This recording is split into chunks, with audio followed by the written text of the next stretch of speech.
Swayam Prabha. Digital India. Educated India.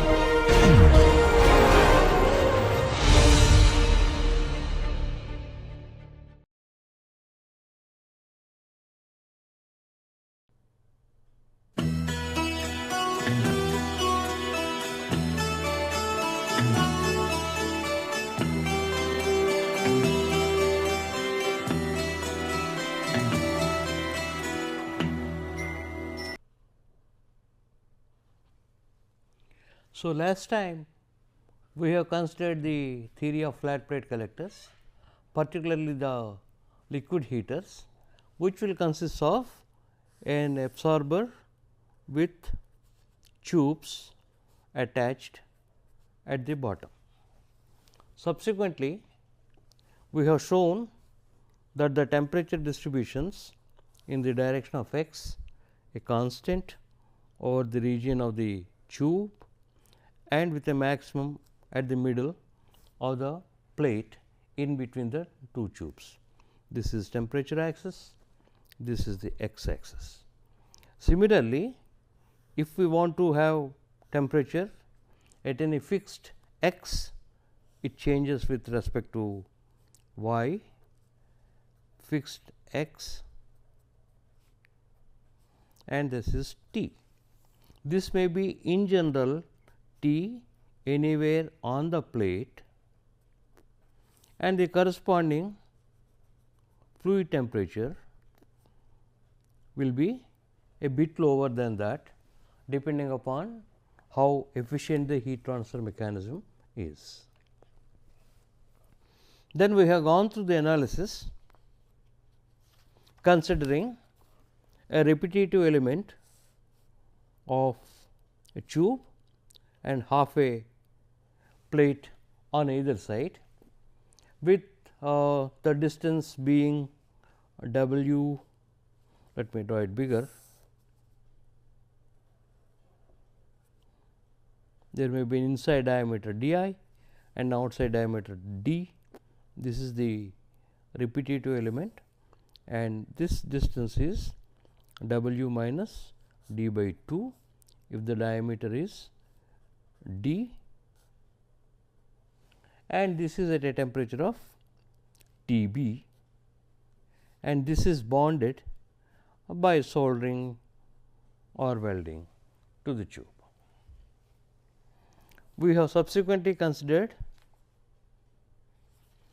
an elemental volume in the, let us say, the fin area. The mid plane, since the temperature is maximum, can be considered as insulated,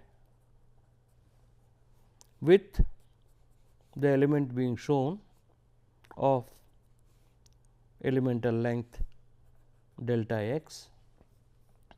In general, this is receiving the solar radiation,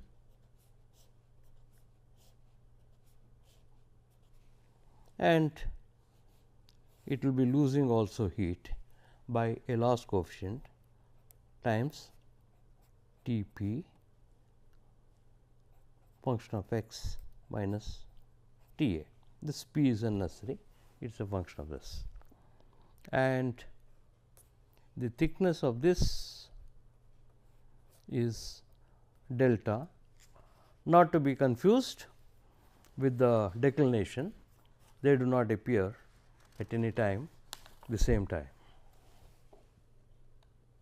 So, we have set up that a conduction heat transfer of k delta dt dx enters at x and leaves as k delta dt dx at x plus delta x, which is nothing but minus k delta dt dx plus d by dx of minus k delta dt dx evaluated at multiplied by delta x.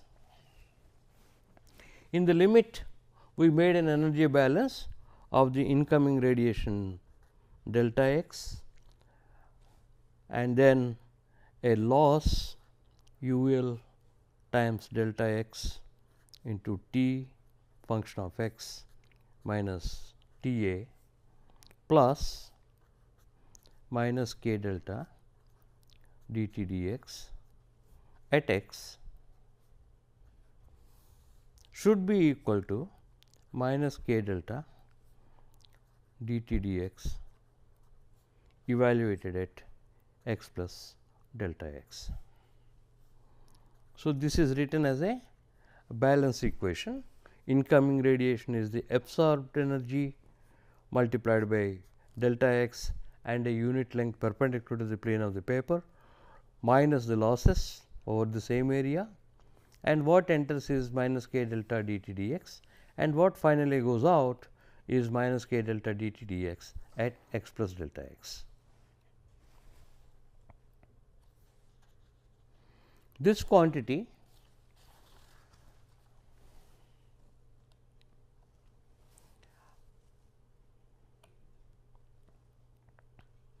if you take the limit and express k delta dt dx at x plus delta x, you will get an equation of d squared t by dx squared equal to u l upon k delta times T minus T A minus S upon U L. You can check, all of them have the same dimensions of temperature, and the two boundary conditions would be dt dx at x is equal to 0 and T at x is equal to W minus d by 2, that is at the base of the pipe or the tube will be equal to T b. And of course, we define the parameter U L upon k delta as m squared and psi as T minus T A minus S by U L. So, this simplifies to an equation d squared psi by dx squared minus m squared psi equal to 0 with d psi dx at x is equal to 0 as 0 and psi at x is equal to W minus d by 2 should be equal to T at the base minus T A minus S upon U L. Now, this equation should ring a bell. You must have come across in your heat transfer course. This is nothing but a Finn equation, and you will find that the parameter m squared equal to U L by k delta, whereas in the conventional Finn equation it is H perimeter upon k A. You can see both of them are non-dimensional. H corresponds to U L and k is k. Instead of one length dimension in the denominator, you have a length and a square of the length in the denominator in the conventional Finn equation. This is absolutely the same as the Finn equation, which you must have gone through in your heat transfer course. The general solution for psi will be C sin hyperbolic m x plus C 2 cos hyperbolic m x, and if you apply the boundary conditions that dt dx is equal to 0 or d psi dx is equal to 0 or psi equal to T b minus T A minus S by U L, you will obtain the temperature solution as T minus T A minus S by U L by T at the base minus T A minus S upon U L as cosine hyperbolic m into x by cosine hyperbolic m into W minus D upon 2. So, now we got the temperature distribution in the x direction at a fixed y. And if you look at the contribution from the fin, that is from the plate or fin to the tube,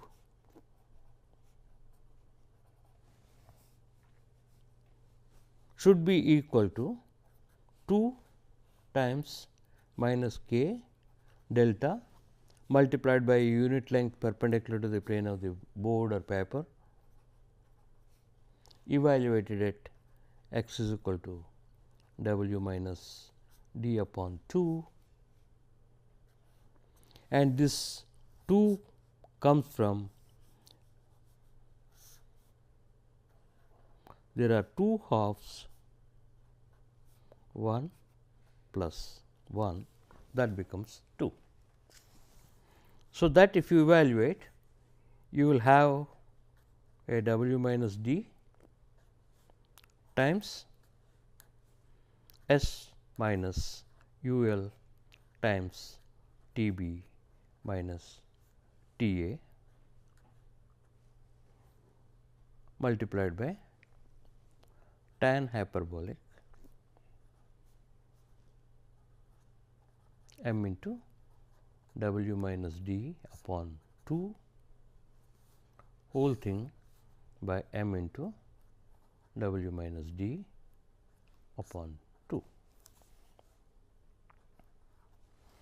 So, m being non-dimensional, so this entire quantity will have a length dimension, right.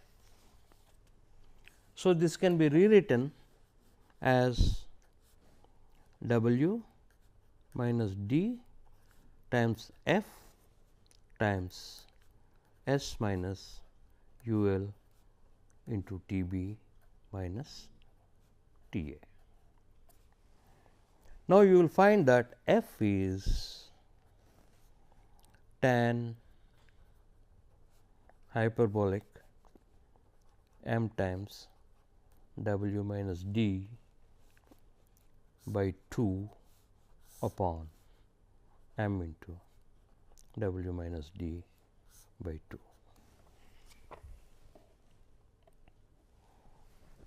Right, and this F, now we call it the fin efficiency. So, it depends upon m, which contains the loss coefficient, thermal conductivity, and the distance between the plates, W minus D by 2. Now, recall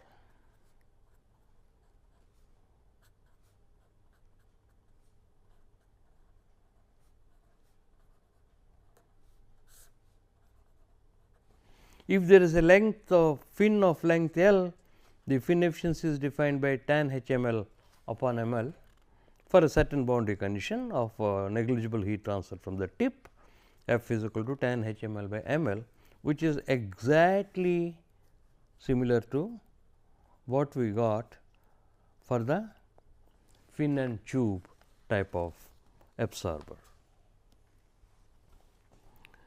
Now, the total energy gain also will comprise of the energy gained from the tube region, which will be S minus U L into T B minus T A. We assumed that there is no temperature variation on the periphery of the tube. So, that will be the same as the base temperature T B, and D is the projected length, and multiplied by the unit length perpendicular to the plane of the paper will be the corresponding area. So, Q dash tube per unit length of the collector will be S minus U L into T B minus T A times d. Now, useful energy gain should be comprising of what came from the plate region plus what is gained from the tube region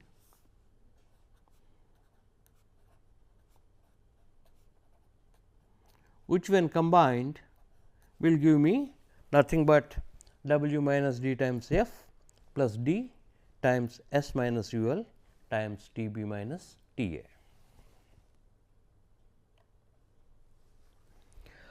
Now, the same Q u dashed is transferred to the fluid.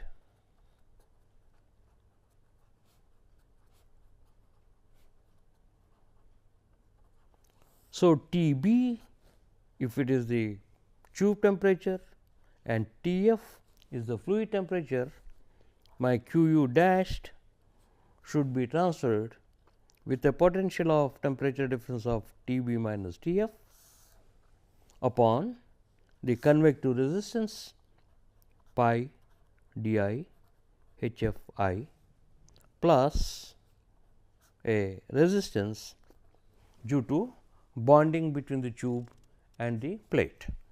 D I is the inside diameter of the tube,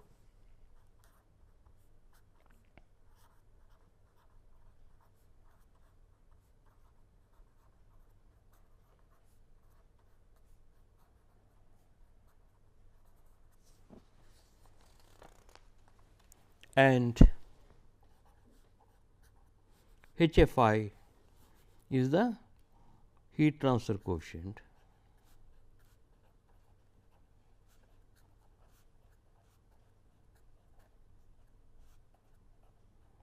in the tube. If the flow is laminar and fully developed, you have a 3.66 for constant temperature and about 4.12 for constant heat flux, but the situation is neither constant heat temperature or constant heat flux. So, it should be something in between, and the bond conductance C b is given by thermal conductivity of the bond material, by the width of the bond material, thickness of the bond material, and gamma is the thickness. K b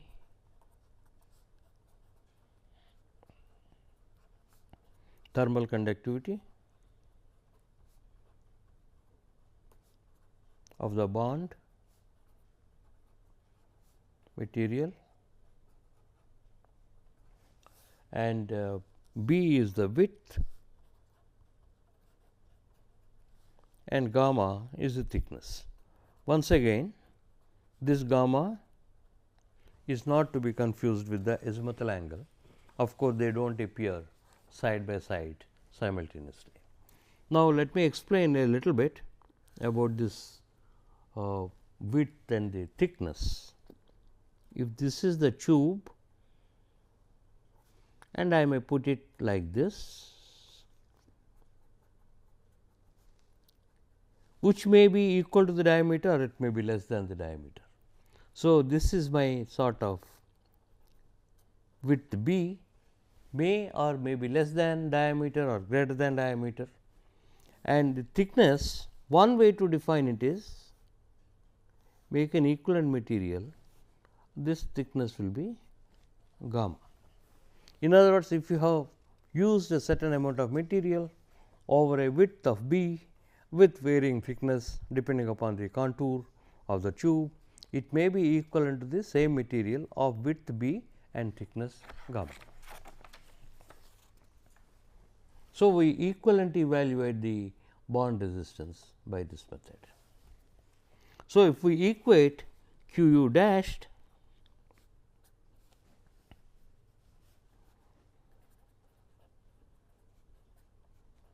what is transferred to the fluid and what is coming from the plate plus the tube region, then and eliminate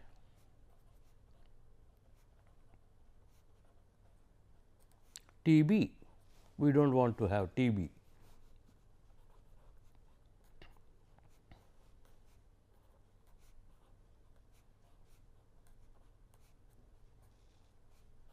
So, now I have something like an area W multiplied by the unit length perpendicular to the plane of the paper will be the area, and that f dashed whatever we were defining earlier as the collector efficiency factor multiplied by absorbed radiation minus the losses taking place from the local fluid temperature to the ambient. And here if you equate those two equations, f dash turns out to be 1 upon U L by W 1 by U L times D plus W minus D into F plus 1 upon the bond conductance plus 1 upon the convective conductance.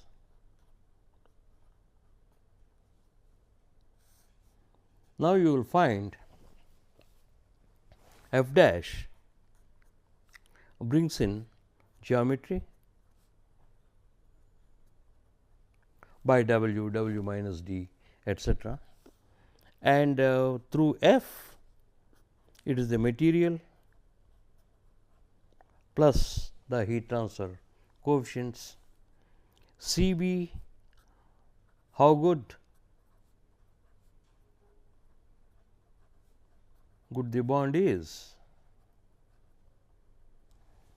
and of course, this HFI is an indicator of fluid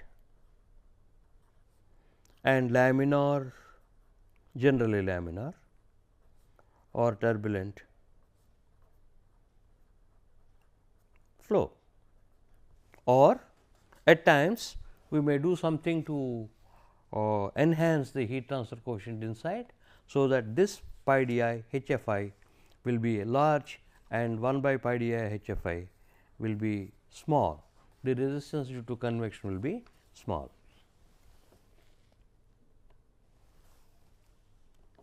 So, now one can interpret this actual useful energy gain. So, f dashed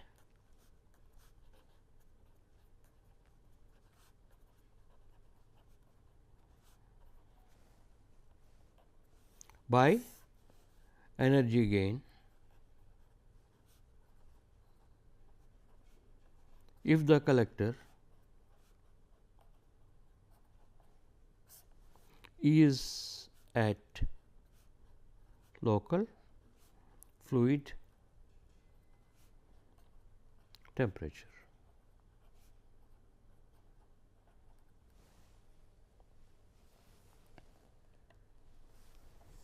Now, another interpretation is possible. Now, we have got 1 upon U L by this quantity, that is W times 1 upon U L into D plus W minus D times F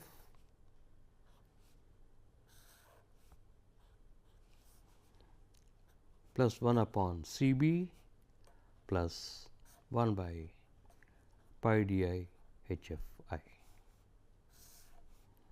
Let us for a moment imagine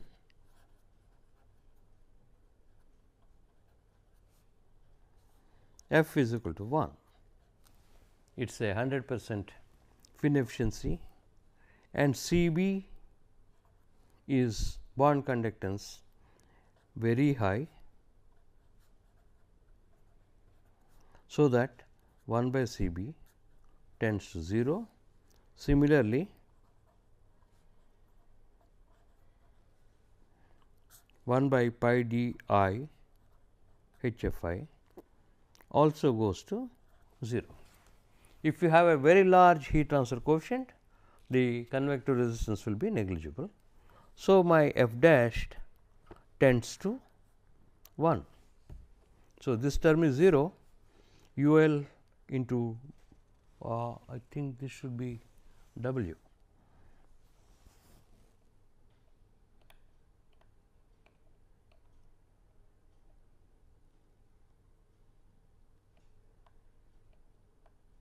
So, you will have f dash tending to 1 if this bond conductance is infinity and if the convective resistance is 0.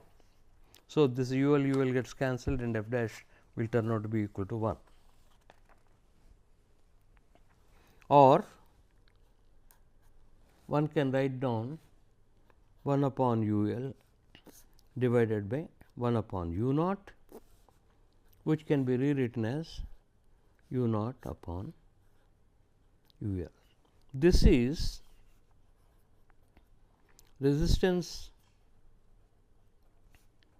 from plate to ambient by resistance from fluid to ambient.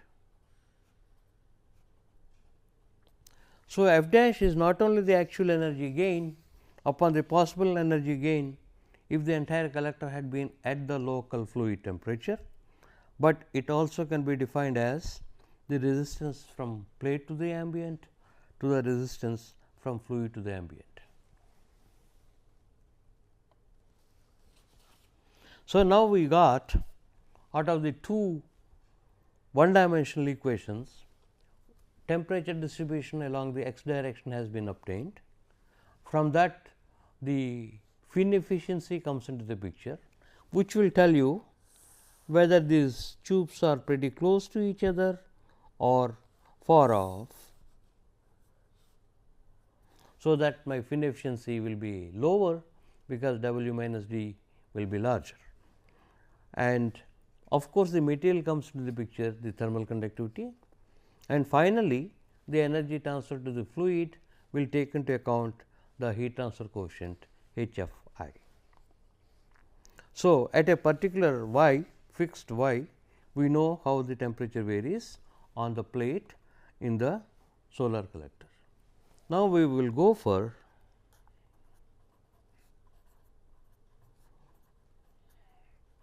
temperature distribution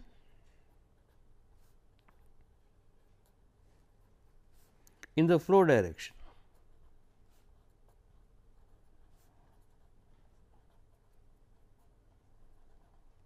One of the important things that we have to remember before we go into this, f dashed is valid for a certain fixed y. So, in principle it can be changing with respect to y, or one may define a particular average sort of f dash depending upon y chosen. But now, if we find the temperature distribution in the flow direction, first only we may concentrate T f changing from initial temperature T f I with which it enters to the exit temperature T f O. Since we know the fin efficiency, bond conductance and the convective resistance, T p or T b can be calculated. From T b, T at any other x can be calculated. So, we shall concentrate on the energy balance on a fluid element inside the tube. So, we consider the tube, again take a control element of length delta y now. So, this will receive q dashed useful times delta y. What gets in is mass flow rate divided by the number of tubes multiplied by specific heat and the fluid at y.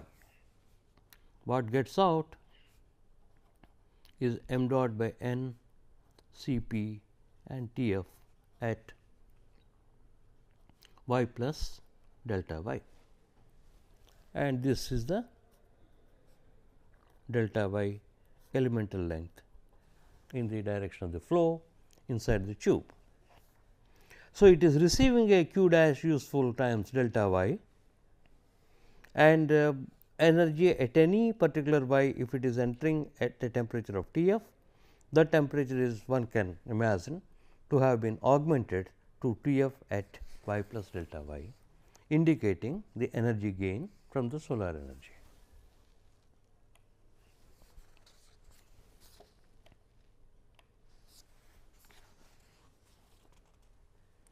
So, if we make the energy balance, you will have a simple first order differential equation.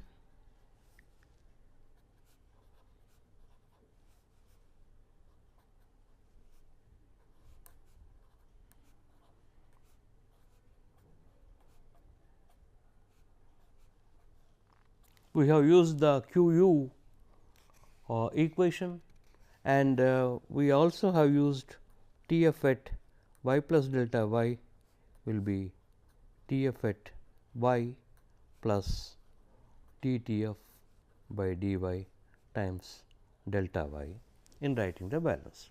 In other words, we wrote m dot C p T f at y plus this q u dashed delta y should be equal to m dot by, of course, there is a n C p T f at y plus delta y, where q u dash we already know as equal to w times f dashed.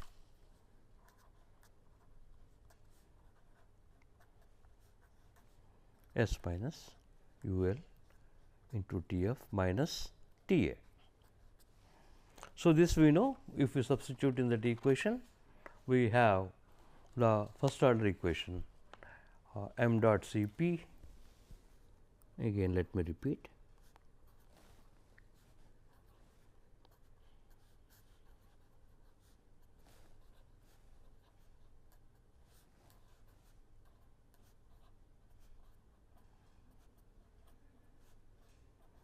the one boundary condition that you will be requiring will be T f equal to T f initial at y equal to 0. The temperature at which the fluid enters is the boundary condition needed here. So, it is simple to integrate, it is a first order equation only.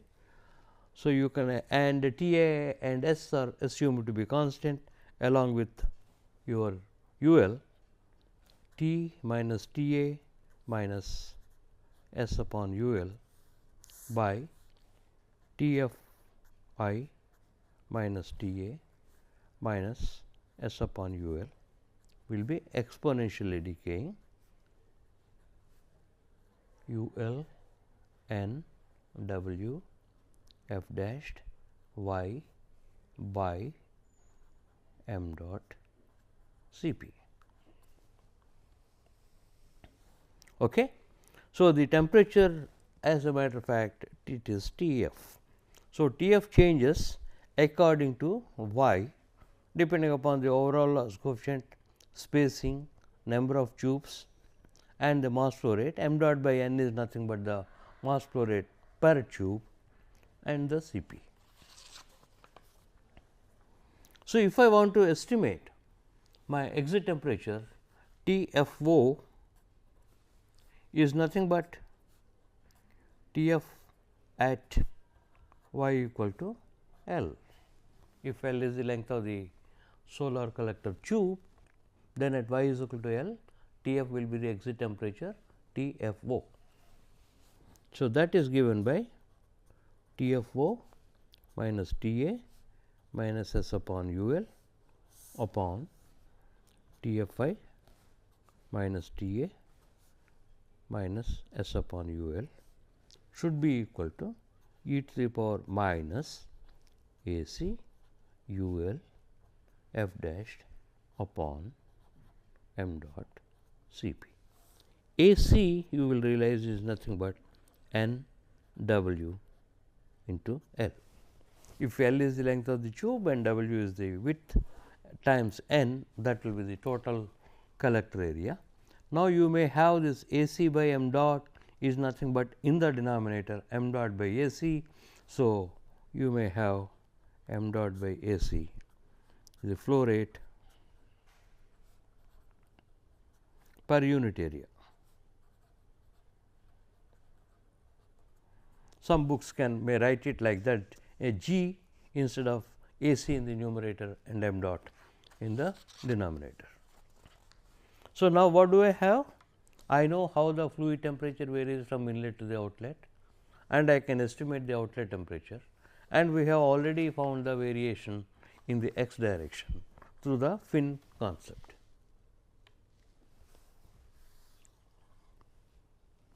Now, having done this, we shall now estimate heat removal factor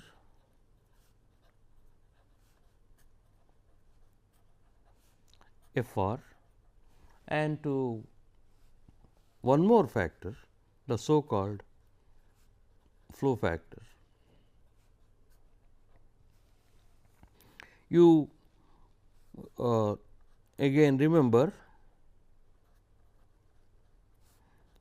f dash is evaluated, the collector efficiency factor. Now, we are about to find out the heat removal factor FR that originated from our basic equation QU, useful energy gain from a collector of area AC as incoming radiation, multiplied by an effective transmittance absorptance product minus the losses taking place from the plate temperature to the ambient, which has been successfully, rather subsequently, modified as AC times collector efficiency factor F dashed into IT tau alpha minus UL into TF minus TA. That means, as if the losses are taking place from the fluid temperature rather than the plate temperature. To compensate this underestimation, we have put a factor F dashed, which will be less than 1. Subsequently, we set even the uncertainty of this TF, whether it is the mean temperature or the temperature of the fluid at a mean location. A heat removal factor has been introduced, FR minus UL, the minimum possible loss from the collector will be at the minimum temperature TFI. So, you compensate by again the second factor, or heat removal factor FR. So, now if I try to express heat removal factor FR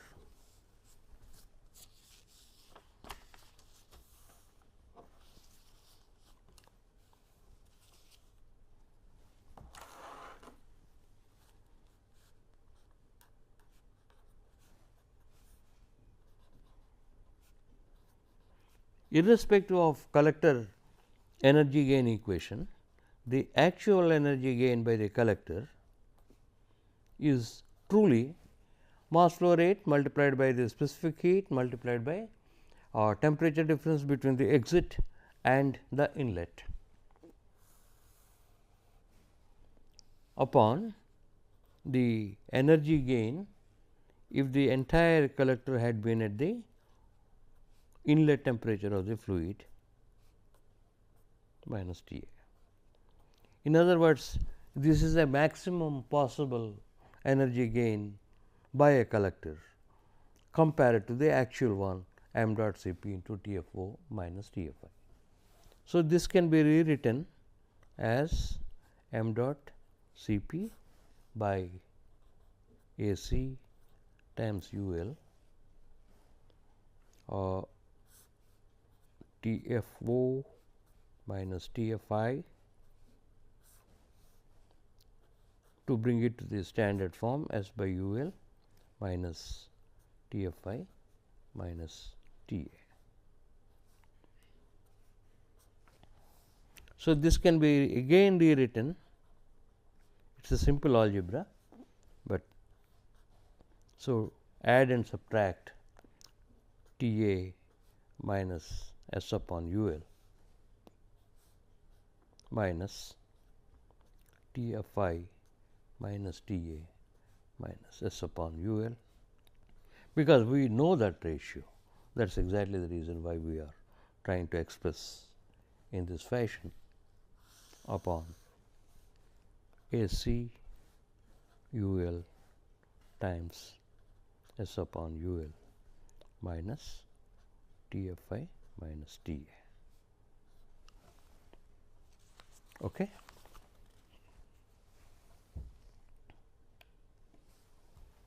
So, F R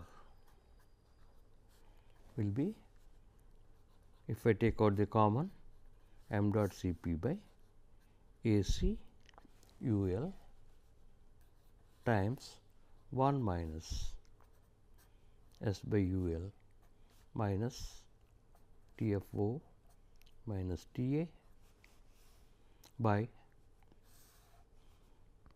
S by U L minus T F I minus T A. So, this is simply m dot C P A C U L times, from the relation which we have got for T F O minus T A minus S by U L by T F I minus T A minus S by U L, 1 minus e to the power minus A C U L f dashed by m dot C P. So, if you look at this particular equation, heat removal factor, in addition to containing f dashed and the loss coefficient, right, f dash contains the thermal conductivity of the material, spacing of the tube, geometry in general, it contains an additional factor m dot. So, the flow rate indirectly is going to influence your heat transfer coefficient, even if that is not very significant unless the regime changes from laminar flow to turbulent flow. You have got the effect of higher m dot reflected in F R. That is, if indirectly m dot is high, my delta T or T F O minus T F I is low. If you send a large flow rate through the collector, you will have the temperature increase to be smaller. So, the T operating, if I try to call it that, is low. So, losses are less. So, this implies my heat removal factor will be higher if the flow rate is higher. That may be due to an improvement in the heat transfer coefficient, or a direct effect of higher m dot is to have a lower delta T and hence lower losses. Now, people have introduced another factor, flow factor, which is f double prime equal to F R divided by f dashed, which will be m dot C P A C U L f dashed times 1 minus e to the power minus A C U L f dashed by m dot C P. So, if you look at this, this is nothing but some sort of a beta 1 minus e to the power minus 1 by beta. So, obviously, this should be a non-dimensional quantity. So, the flow factor of any collector is simply the mass flow rate, overall loss coefficient, area, and the collector efficiency factor. F double prime is a function of only this quantity. For lack of a better name, we will call it the dimensionless flow rate.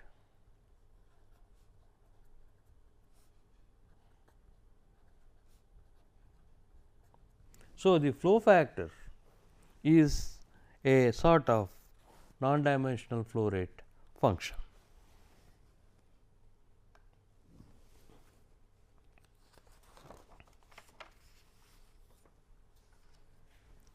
Now, if you look at finally, Q has been expressed as AC FR times IT tau alpha minus UL into T of I minus T A, where FR is the heat removal factor. More in another notation, we may write it as SR into S is the absorbed energy minus UL into, we will drop that fluid T of I minus T A, which simply is written AC FR S minus UL into T I minus T A. In other words, there is no confusion about the inlet temperature. A fluid inlet temperature is unnecessary, most of the time T I used. This is most commonly used equation. It is originally due to Hotel, Wheeler and Bliss of MIT, and the interesting feature is this is based upon simple two one-dimensional equations, and there have been comparisons with two-dimensional approaches for the collector using finite difference method, finite element method, and you will find that the difference has not been more than 5% or so compared to the simple equation. So, this remained a very popular equation still being used in spite of the assumptions that we made in calculating or expressing these quantities. Now, so far we found the useful energy gain, which to our satisfaction related to the geometry,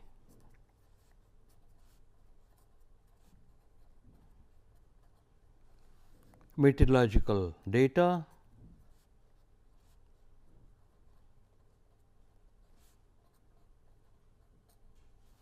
material properties, including thermal conductivity and the transmittance absorption product, flow rate more importantly, equally importantly, we got it. Now, there is a efficiency F dashed is the collector efficiency factor, but this is not efficiency of the collector.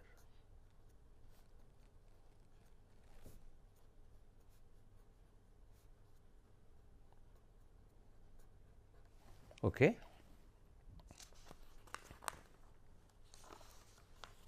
In principle, one can make F dashed can go to 1.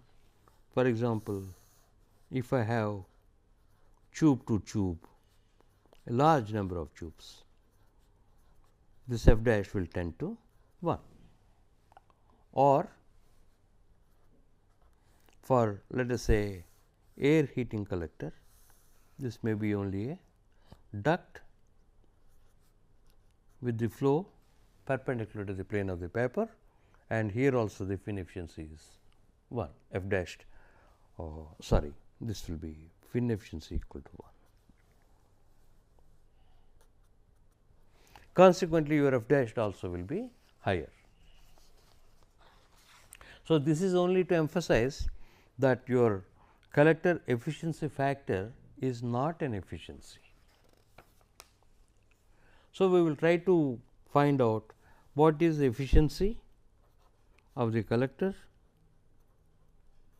and how do we define, and absorbed energy is tau alpha into I t, which can be rewritten as tau alpha into I into the global conversion factor R. What is the input is I t. So, I may define efficiency to be useful energy gain upon the input I t. So, this will be F r tau alpha minus F r u l times T I minus T a upon I t. So, this can be written already, it is in the same form. We should only remember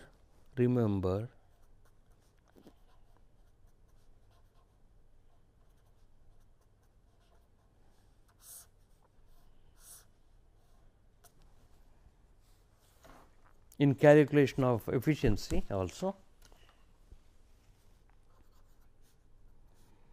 this should be interpreted as minus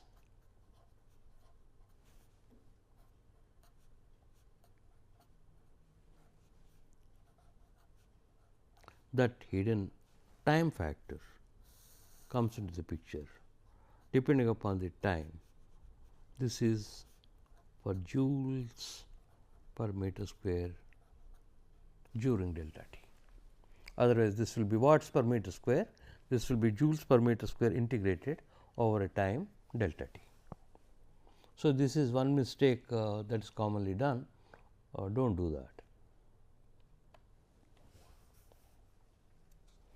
Now, if you look at it, eta decreases linearly with T I minus T a upon I t. If you look at this parameter, if the temperature difference is large, my efficiency will be lower, which means the operating temperature is higher. Then if the incoming radiation is high, the losses will be a part of the incoming radiation. So, my efficiency should be higher. So, this seems to be a good parameter, which of course, the equations gave. Of course, this is true when U L is constant, right. So, eta decreases with the parameter T I minus T a upon I t linearly if the overall loss coefficient is small. In general,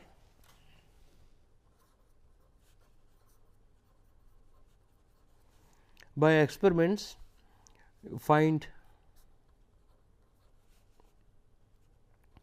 efficiency fit a best line,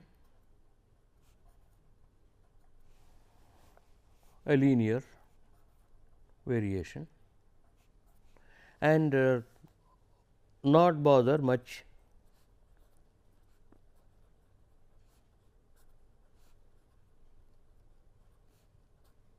for high T I minus T a by I t when U L is not a constant.